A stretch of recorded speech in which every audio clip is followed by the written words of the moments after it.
देखिएगा एक बार question number 1 देखिएगा फटाफट से,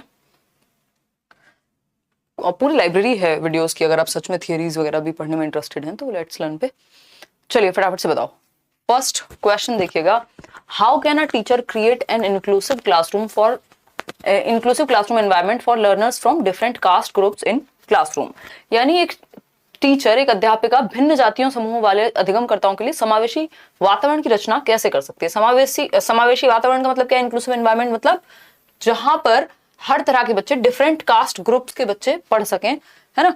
तो कैसे कर सकती हैं भाई? सबको इंक्लूड करके कर सकती हैं। सबको इंक्लूड किन ऑप्शंस में किया जा रहा है पढ़ेंगे पहले। By reflecting on her own stereotypes and beliefs that constraint learning experiences of children.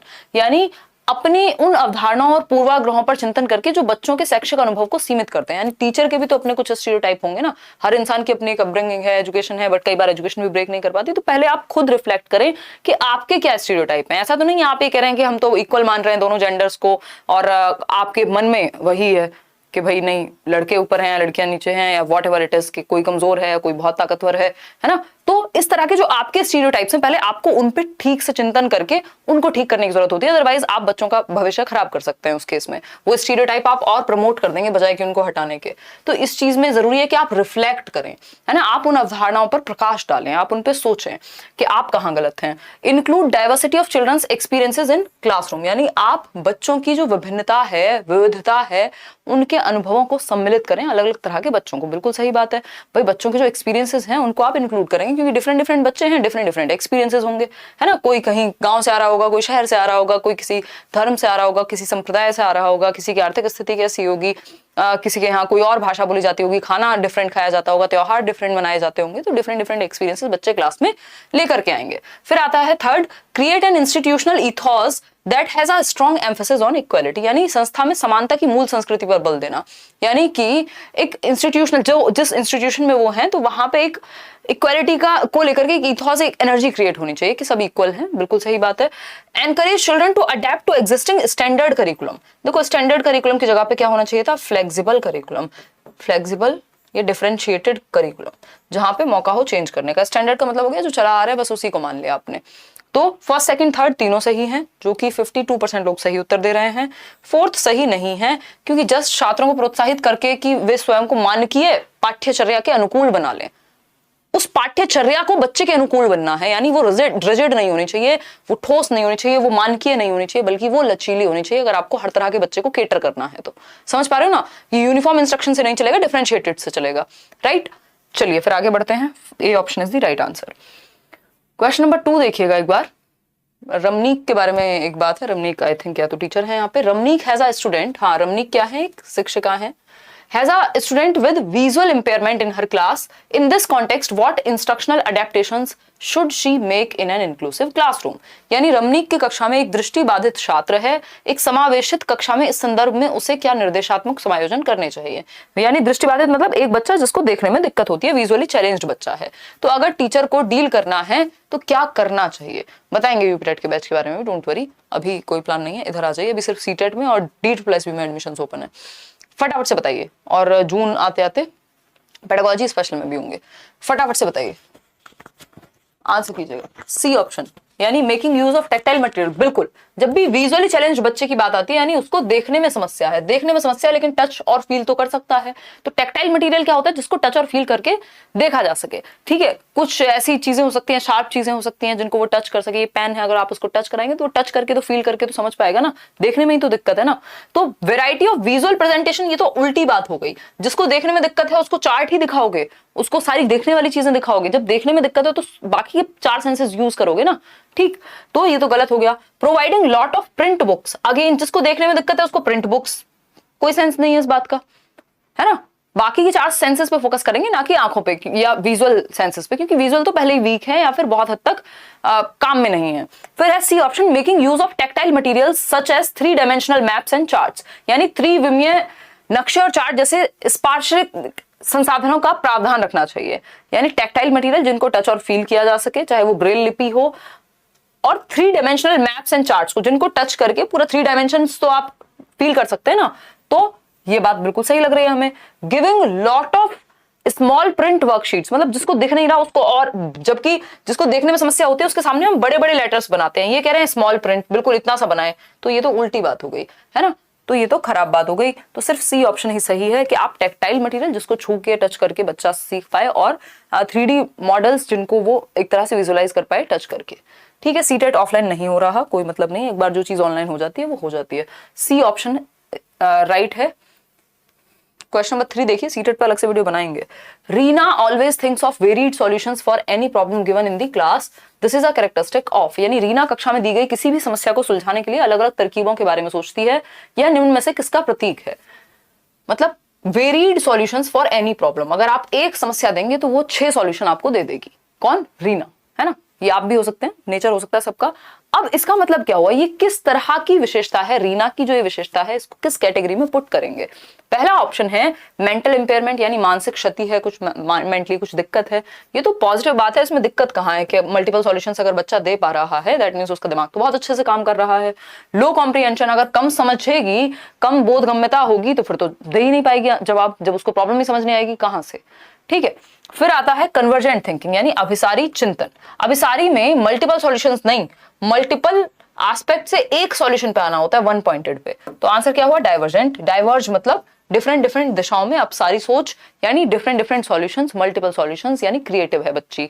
क्या है? रचनात्मकता है। डाइवर्जेंट थिंकिंग को किससे जोड़ा है? जेपी गिलफर्ड ने क्रिएटिविटी से, यानी रचनात्मकता से जोड़ा है। राइट, कोई दिक्कत परेशानी इस बात को समझने में मेरे ख्याल में तो नहीं होनी चाहिए। आगे बढ़ेंगे, क्वेश्चन नंबर 4 देखिएगा। क्वेश्चन नंबर 4 है आपके सामने, राजू राइट 61 एज 16, यानी राजू एक बच्चा है जो 61 को 16 लिखता है, यानी ये है 61, इसको उल्टा लिखता है 16, and often gets confuse between the letters B and D. बचपन में तो हम भी सभी होते ही थे थोड़े बहुत, भाई 6 और 9 में कंफ्यूज हो जाना, बी और डी में कंफ्यूज हो जाना, उल्टा पढ़ लेना, 100 को वॉज पढ़ लेना, है ना, रिवर्स पढ़ लेना, ये सब किसके लक्षण है? ये सब लक्षण है डिसलेक्सिया के। ठीक है, ये डिसलेक्सिया के लक्षण हैं। किसके? डिसलेक्सिया के। आप लोग इतने गलत उत्तर कैसे दे रहे हैं? ये डी ऑप्शन कैसे दे रहे हो? एक मिनट रुको, मेरे को देखने दो। कुलविंदर बरार शास्त्री वाला, आई अंडरस्टैंड। हाँ, बहुत दुखद बात है, मतलब मेरे भी दिमाग में कल से चल ही रही है ये जो सिद्धू मूसे वाला इंसिडेंट है ना। खैर, हम इस पे बात कर चुके हैं, अब आप आते हैं एक बार इधर ही आते हैं, पढ़ते हैं। देखिए, अगर हम बात करें बी एंड डी पर, these are primary characteristics of what? देखिए, dyslexia, autism spectrum disorder, learned helplessness, या फिर डिस्ग्रेफिया। बताइए एक बार, फटाफट से बताइए। देखो लिखा क्या है, देखते हैं एक बार। Raju write 61 age 16 and often gets confused between the letters B and D, these are the primary characteristic of. Raju 61 के स्थान पर 16 लिखता है और बी और डी के अक्षरों में अक्सर भ्रमित होता है। देखिए, अगर बच्चा पढ़ रहा होगा 16 को 61 तो वो 61 ही लिखेगा। ये लिखने में प्रॉब्लम डिस्ग्राफिया होती है कि लिखने में समस्या हो रही है, ऐसा नहीं कि रिवर्स लिख देगा डिस्ग्राफिया में। डिस्ग्राफिया वाले की राइटिंग आपसे पढ़ी भी नहीं जाएगी। तो ये डिस्ग्राफिया नहीं है, ये डिसलेक्सिया है, क्योंकि बी और डी को समझने में दिक्कत हो रही है। 61 और 16 को मान लीजिए समझने में दिक्कत हो रही होगी, तो क्या होगा इस चीज का मतलब? भाई बच्चा सही से पढ़ नहीं पा रहा, जो बच्चा सही से पढ़ नहीं पाएगा वो सही से लिख भी नहीं पाएगा। तो इसका आंसर डिसलेक्सिया है, ना कि डिस्ग्राफिया। डिस्ग्राफिया में ज्यादातर जो समस्या आएंगी वो आएंगी लिखने में डिफिकल्टी, या फिर पढ़ नहीं पा रहे हैं आप उसकी राइटिंग को, इस तरह की चीजें। यहाँ पे जब रिवर्स की बात हो रही है दैट मींस डिसलेक्सिया है। उसमें ये भी लिखा गया है कि बी एंड डी को समझने में कंफ्यूजन है और 61 को 16 लिखता है, दैट मींस पढ़ता गलत है इसलिए लिखता भी गलत है। ठीक है, समझ पा रहे हैं? तो डिसलेक्सिया में कई बार दोनों चीजें इस तरह से आती हैं कि जो बच्चा पढ़ेगा गलत वो सही कैसे लिख देगा। समझ पा रहे हो ना बात को? चलिए खैर आगे बढ़ते हैं। क्वेश्चन नंबर 5 देखिएगा। क्वेश्चन नंबर 5 देखिएगा, specially abled children in an inclusive classrooms can benefit from, यानी अगर कोई विशेष आवश्यकता वाला बच्चा है, स्पेशली एबल्ड बच्चा है, तो एक इंक्लूसिव क्लासरूम में यानी समावेशी कक्षा में जहां पे हर तरह के बच्चे हैं उसको बेनिफिट मिलेगा। किस? एक अरेंजमेंट से। सेटिंग ऑफ इंडिविजुअलाइज्ड गोल, यानी यदि कोई बच्चा स्पेशली एबल्ड है, यानी हो सकता है उसको चलने में दिक्कत हो, सुनने में दिक्कत हो, कोई और समस्या हो, है ना, तो सेटिंग ऑफ इंडिविजुअलाइज्ड गोल, या हो सकता है गिफ्टेड भी हो, तो हम कह सकते हैं कि स्पेशली एबल्ड में नहीं आएगा वो। तो सेटिंग ऑफ इंडिविजुअलाइज्ड गोल, कि आप इंडिविजुअल गोल्स उसके अकॉर्डिंग सेट करें, बिल्कुल सही बात है। कॉम्पिटेटिव एथॉस नहीं होना चाहिए कि प्रतिस्पर्धा करा रहे हैं दूसरे बच्चों से। कोऑपरेटिव लर्निंग, हाँ सहयोग करें आप। स्टैंडर्ड इंस्ट्रक्शन यानी मानकीकृत निर्देश, जी नहीं। यूनिफॉर्म नहीं होना चाहिए, इंस्ट्रक्शन होना चाहिए डिफरेंशिएटेड बच्चे की नीड के अकॉर्डिंग। तो यहाँ पे फोर्थ भी हट गया और सेकेंड भी हट गया, तो बचा क्या भाई, बचा हमारे पास फर्स्ट और थर्ड। तो फर्स्ट एंड थर्ड है आपका सी ऑप्शन में, ठीक है, सी ऑप्शन में है आपका फर्स्ट एंड थर्ड। क्लियर है, आगे बढ़ेंगे। क्वेश्चन नंबर 6 देखिएगा, क्वेश्चन नंबर 6 देखिएगा और पोल में जवाब दीजिएगा। How are children understood in a constructivist frame, यानी एक संरचनावादी परिप्रेक्ष्य में बच्चों को किस प्रकार समझा जाता है।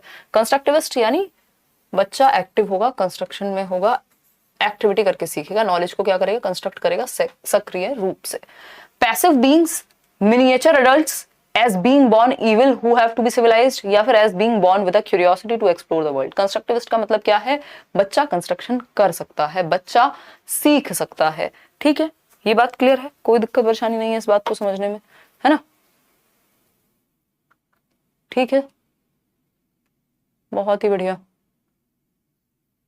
चलो पढ़ाई पे ध्यान दे लो, कुछ लोग इधर उधर की बातें करते हैं सेशन में, है ना, जब इधर उधर की बातों के लिए संडे वार्ता है, संडे को किया करो, है ना, ठीक। चलिए आ जाइए, अगर हम बात करें डी ऑप्शन की, तो आप लोग कह रहे हैं as being born with a curiosity to explore the world, यानी अपने पर्यावरण को समझने की उत्सुकता लिए हुए है, कौन, कंस्ट्रक्टिविस्ट फ्रेमवर्क। हाँ बिल्कुल, कि बच्चा क्या है, क्यूरियस है और नॉलेज को कंस्ट्रक्ट करेगा, बच्चा एक्टिव है, ठीक है। पैसिव बीइंग, तो बच्चा तो एक्टिव ही नहीं है यहाँ। मिनिएचर अडल्ट यानी अडल्ट का छोटा रूप है, तो क्या मतलब उसकी अपनी कोई एग्जिस्टेंस नहीं है, जबकि प्याजे तो कह रहे हैं कि बच्चा अपनी नॉलेज को कंस्ट्रक्ट करेगा, है ना, और बच्चा क्या है, मिनिएचर वर्जन नहीं है, बल्कि वो अपने आप में एक मतलब अडल्ट है, एक तरह से अपने आप में एक बीइंग है। अगर हम कह रहे हैं तो बच्चे की थॉट भी, बच्चे की थिंकिंग की अमाउंट भी सेम है, बस काइंड अलग है, ठीक है। एज बीइंग बोर्न इविल, बच्चा जो है वो क्या है, दुष्ट है, ऐसा नहीं है। आंसर क्या होगा, as being born with a curiosity, बच्चा अपने पर्यावरण को समझने की उत्सुकता लेकर के पैदा होता है और वो कंस्ट्रक्टिवली एक्टिव होकर के सक्रिय रूप से ज्ञान का निर्माण करेगा, यही सृजनात्मकतावाद कहता है। तो 6 का हुआ डी। क्वेश्चन नंबर देखिएगा 7, क्वेश्चन नंबर क्या है 7, Which of the following statements about children's failure is incorrect? Is correct, यानी बच्चों के फेलियर के विषय में कौन सी एक बात सही है, असफलता के संदर्भ में कौन सा कथन सही है, असफलता के संदर्भ में, ये पूछा है हमसे, असफलता के संबंध में कौन सा कथन सही है, बताइए फटाफट से। अगर हम बात करें तो child's failure can always be attributed to genetic defects, कि हमेशा ही जो है जो फेलियर है वो सिर्फ जेनेटिक डिफेक्ट की वजह से होगा, फिर एनवायरनमेंट कहाँ रोल प्ले करेगा भाई, है, कई बार जेनेटिक डिफेक्ट्स होते हुए भी लोग बहुत सारी चीजें कर रहे होते हैं, दैट मीन्स तो सारे फेलियर को आपने जेनेटिक डिफेक्ट से जोड़ दिया, ये नहीं कह सकते। फिर child's failure is a reflection of the system's inability to cater to her individual needs, यानी बच्चों की असफलता का कारण व्यवस्था द्वारा बच्चों की व्यक्तिगत जरूरतों को अनदेखा करना, यानी हम बच्चे की इंडिविजुअल नीड्स को पूरा नहीं कर पाते, दैट मीन्स सिस्टम में कमी है, बच्चा फेल होता है दैट मीन्स सिस्टम फेल होता है, हम उसको उस तरह से सिखा नहीं पा रहे जिस तरह से वो सीखना चाहता है या सीख सकता है, ठीक है। तो ये पॉजिटिव लग रहा है, क्योंकि हम बच्चे में कमी नहीं निकाल सकते, ठीक है ना, बच्चे के पेरेंट्स में हम निकालेंगे खुद में या सिस्टम में कमी, ठीक, एज टीचर्स। फिर आता है C option, children whose parents have themselves never been to school are not interested in the education of their children, यानी वो बच्चे जिनके पेरेंट्स कभी स्कूल गए ही नहीं है, वो पढ़ने में इंटरेस्टेड नहीं होते उनके बच्चे, तो फिर तो डॉक्टर एपीजे अब्दुल कलाम नहीं बनते, क्योंकि वो फर्स्ट जनरेशन लर्नर थे, है ना। ये ऐसे बहुत सारे एग्जांपल्स अपने आसपास देखे होंगे आपने। फर्स्ट जनरेशन लर्नर कहते हैं ऐसे बच्चों को जिनकी पहली पीढ़ी कभी स्कूल नहीं गई होती, वो ही पहली पीढ़ी होते हैं जो स्कूल जा रहे होते हैं, तो ऐसे बच्चों को डिफिकल्टी फेस करनी पड़ती है सीखने में, लेकिन दैट डजंट मीन कि उनमें एबिलिटी की कमी है, वो सीख नहीं सकते या वो इंटरेस्टेड ही नहीं होते, ऐसा बिल्कुल भी नहीं है, ठीक है जी। फिर आता है D option, children belonging to marginalised communities at not capable of achieving academic success, यानी जो हाशिए पर रहने वाला वंचित समुदाय है वो सक्सेस नहीं पा सकते। अगेन फिर तो वही डॉक्टर एपीजे अब्दुल कलाम वाला जो एग्जांपल है वो फिट होगा यहाँ पे, और भी बहुत सारे सैकड़ों एग्जांपल्स हो सकते हैं। तो बच्चों की असफलता का कारण व्यवस्था में ढूंढेंगे, ना कि बच्चे में या उसकी आर्थिक स्थिति में, ये सारी चीजें गलत होंगी। तो B option is the right answer. Question number 8 देखिएगा, how can a teacher enhance effective learning in her elementary classroom, यानी एक टीचर जो है, एक शिक्षिका अपनी प्राथमिक कक्षा में अर्थपूर्ण अधिगम को कैसे बढ़ावा दे सकती है, by drill and practice, by encouraging competition, by connecting the context to the lives of the students, by offering rewards at every step in learning। बताइएगा फटाफट।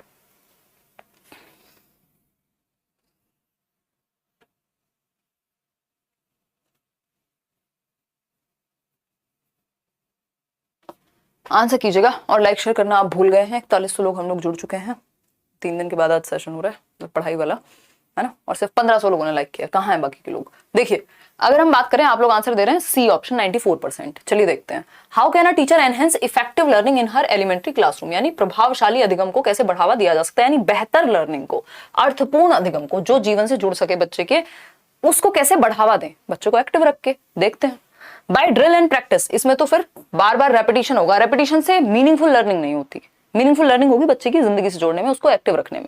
ठीक, बाय एनकरेजिंग कंपटीशन, ये तो कभी भी नहीं होगा कि आपस में प्रतिस्पर्धा करवा दो, कंपटीशन आपको खुद से करना है, बच्चे को भी उससे ही कंपटीशन कराना है, उसकी प्रीवियस जो परफॉर्मेंस रही है, ना कि बाकी लोगों से।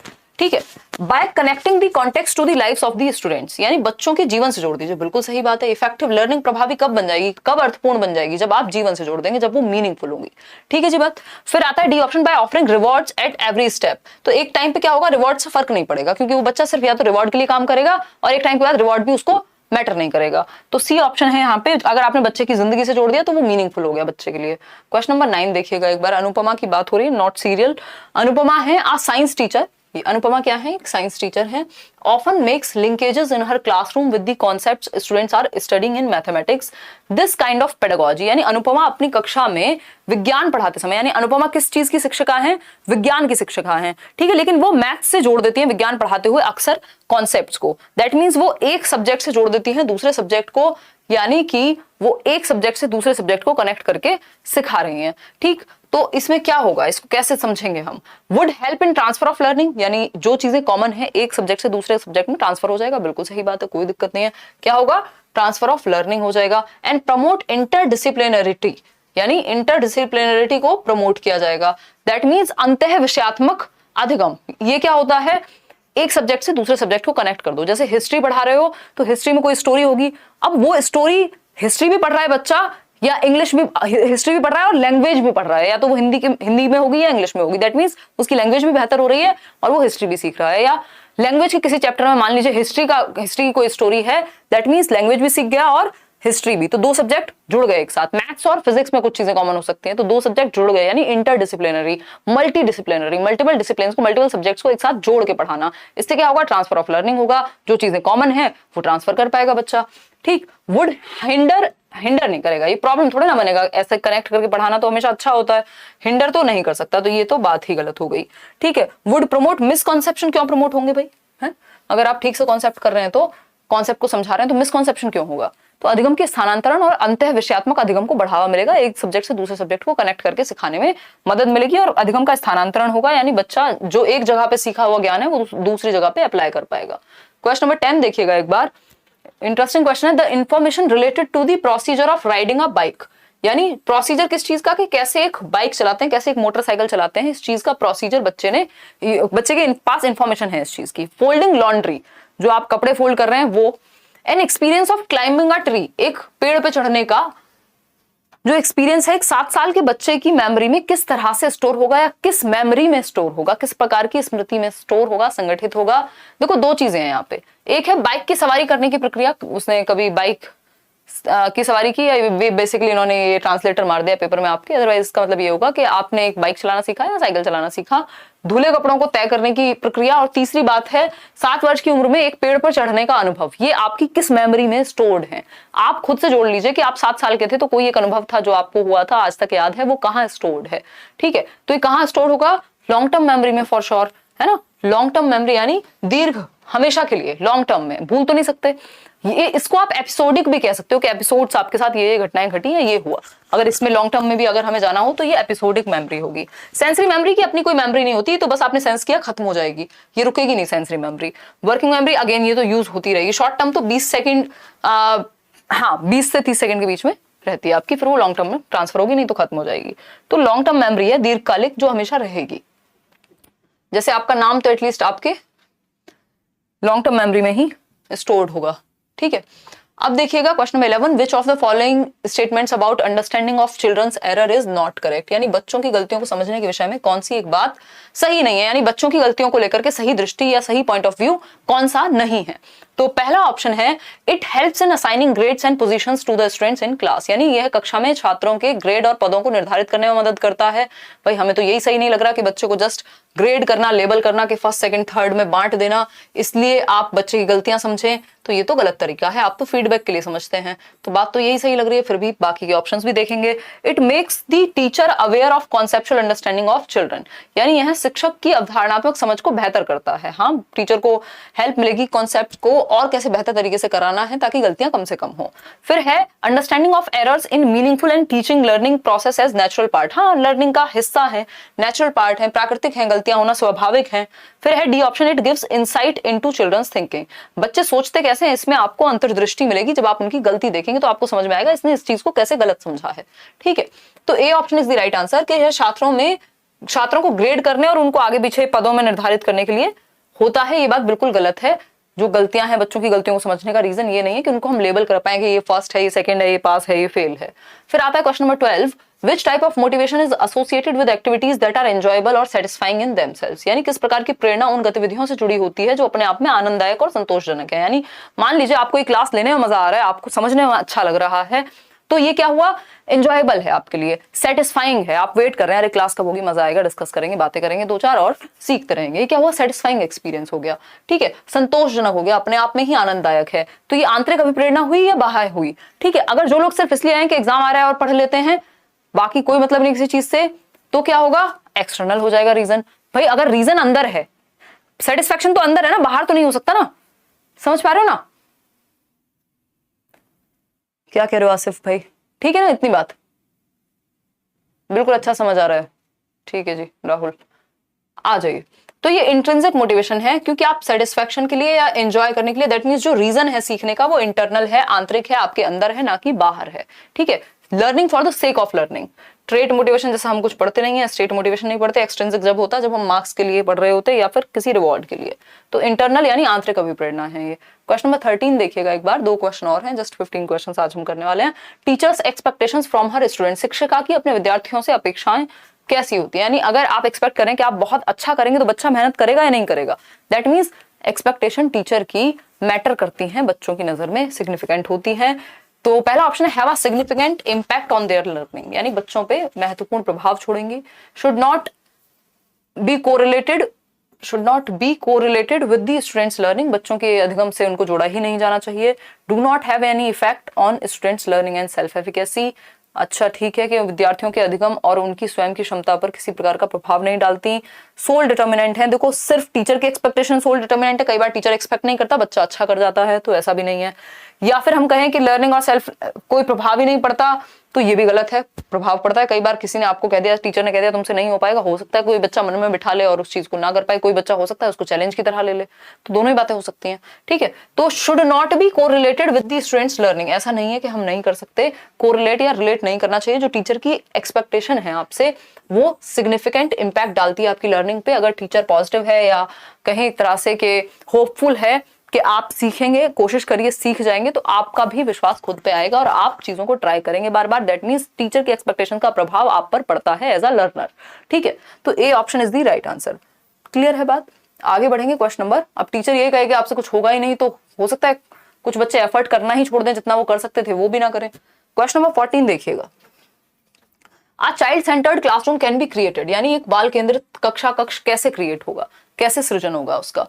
Providing timely feedback to the learners about their performance, यानी जो बच्चे परफॉर्म कर रहे हैं निष्पादन के विषय में उनको प्रतिपुष्टि दे दी जाए। Discouraging questions and keeping learners passive, बच्चों को पैसिव आप नहीं रख सकते, बच्चों को एक्टिव रखना है जरूरी बहुत ज्यादा।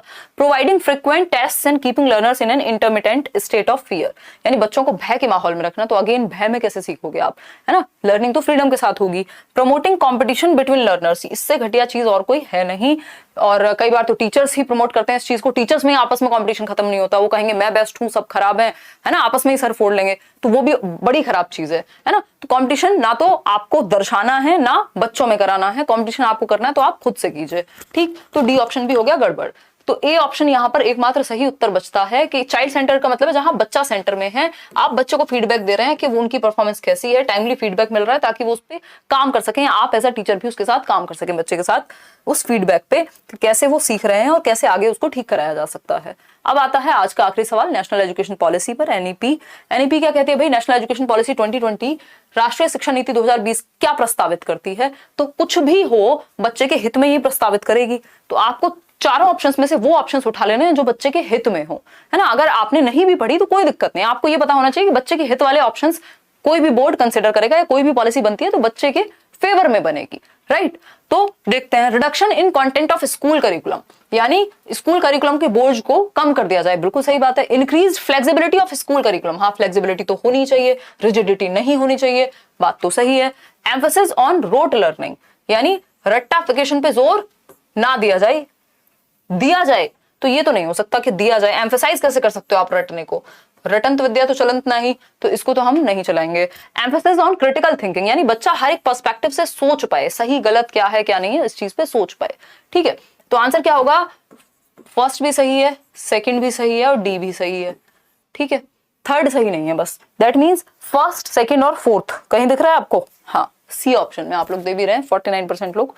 चलिए, तो सी ऑप्शन में आसान क्वेश्चन है कंपैरेटिवली, धीरे धीरे करके बीच बीच में मुश्किल चीजें भी डालते रहेंगे, उतना भी इजी नहीं है, थोड़ा सा क्या है कि आपको पढ़ना पड़ेगा, लेंथी तो हैं क्वेश्चंस, ठीक है।